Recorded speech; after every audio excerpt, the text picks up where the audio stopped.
Hello everyone and welcome to another video here on White Coats and Corgis. Today I'm going to be showing you a clip from the Premed Experience, which is a free virtual event that I hosted back in March of 2023.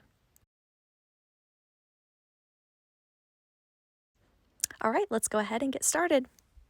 Fantastic.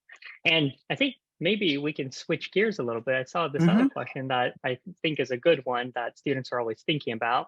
I mentioned earlier, when it comes to applying to medical school, they're often going to look at your GPA and MCAT. And if your GPA is a little bit lower, students are always trying to get a higher MCAT score to make up for it.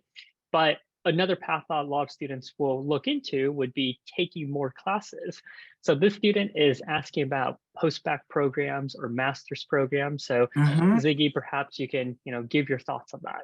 Yeah, absolutely. That often, what Ken was saying about sort of the post-bac program, often relates to applicants who have a weak GPA, basically. Sometimes you have, there are people for whatever reason struggled in undergrad, and maybe their total science GPA is, only around the 3.0 range or even a little bit lower, basically. And in cases like that, you definitely want to consider, of course, there are other factors to look into, but you definitely want to consider a post-bac program. Sometimes it can be related at the undergrad level, and sometimes there are what's called SMP programs, special master's programs.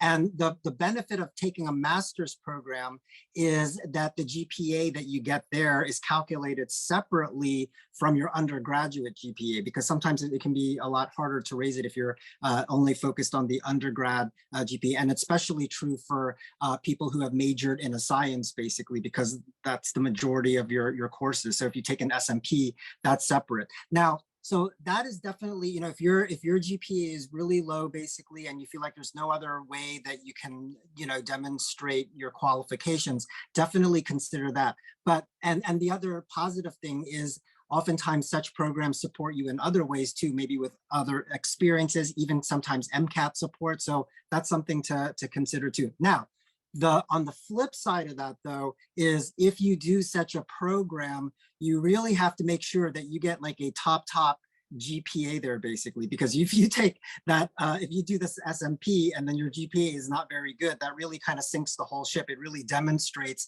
to the admissions committee that you cannot handle, or you're having a difficult time handling the rigors of a medical school curriculum, basically, given that a lot of these SMP programs integrate a lot of those same courses. So you really want to make sure that, if you're going to take such a program, that you do sort of this self-analysis, especially as it relates to your pre-med courses of, what did I do wrong? What were my weaknesses? What do I need to do to rectify that so I don't make the same mistakes later on when I do this post-bac program? I think that's very critical to do.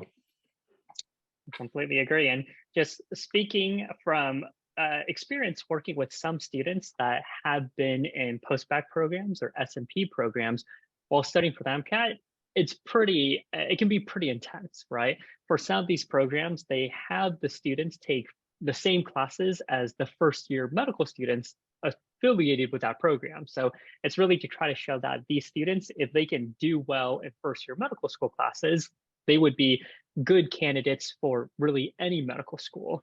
And something that's quite challenging for a lot of these students is, whether it's a 1-year program or 2-year program, at some point during these programs, they're going to have to study for the MCAT at the same time. So, if you think it's tough with your undergraduate courses with the MCAT, I guarantee with medical school classes and MCAT, it's a lot more work.